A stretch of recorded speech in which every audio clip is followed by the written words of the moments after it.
Hi, I'm Donald Jordan from the University of the Pacific, and today I wanted to look at using Google Hangouts on the Air in education. Why Hangouts on the Air? Well, just recently, Google announced that On Air is being rolled out to all users of Google+. This is great for people in education because up to this point, Hangouts have only been able to be used in small classes or in small groups where you had less than 9 people.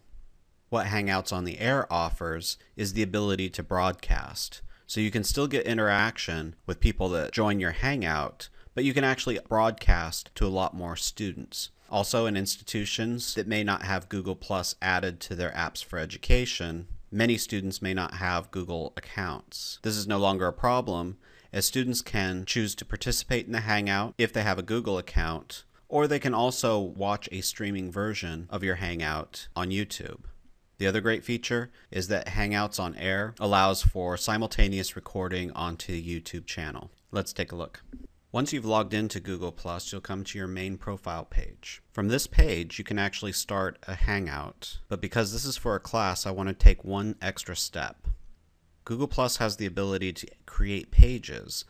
Over on your left-hand column, you should see a Pages icon.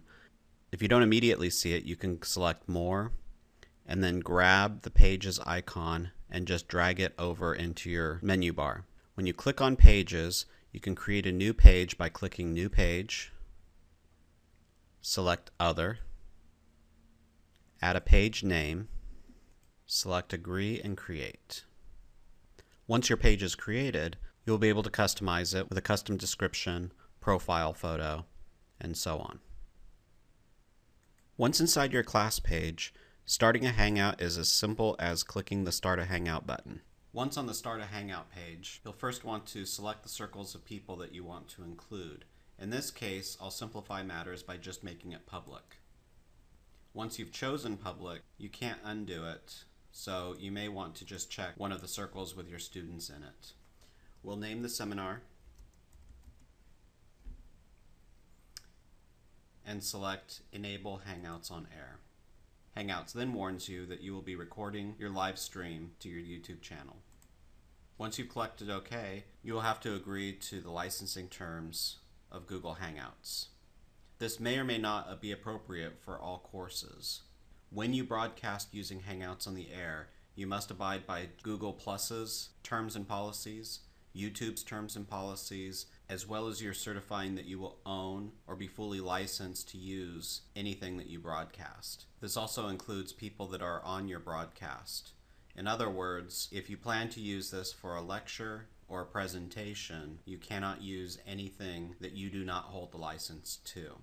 This includes playing music in the background and also stock photography that you may not have the rights to use.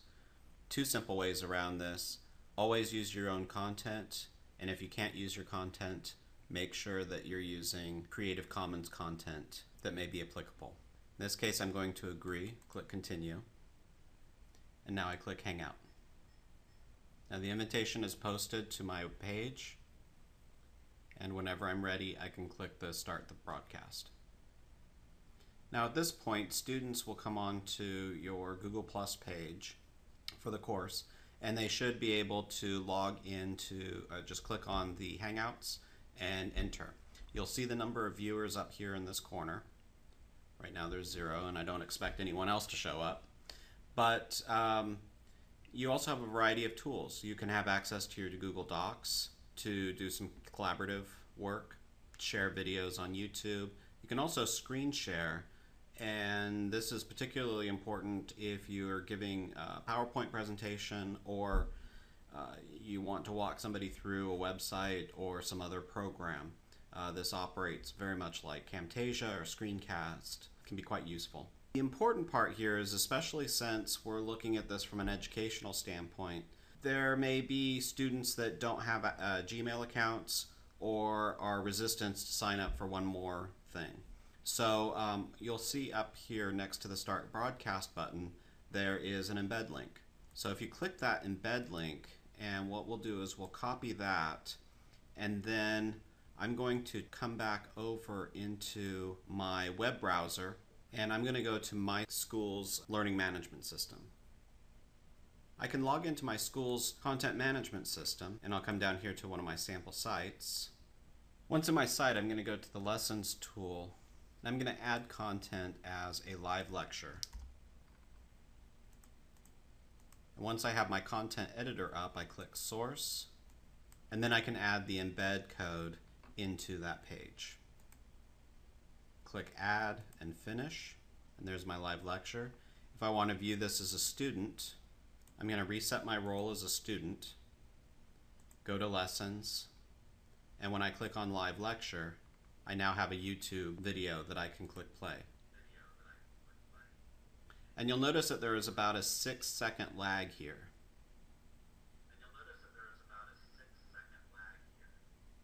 And the students on this page won't be able to interact with you. However, they will be able to see all the content, and everything is recorded for review later on. Now I'm back in Google Hangouts, and as students come in, they'll show up down here across the bottom, and you'll notice that even though the other viewer is on the Sakai site, the system will tell me that they're watching. Hope this screencast was useful for you, and have some good broadcasts.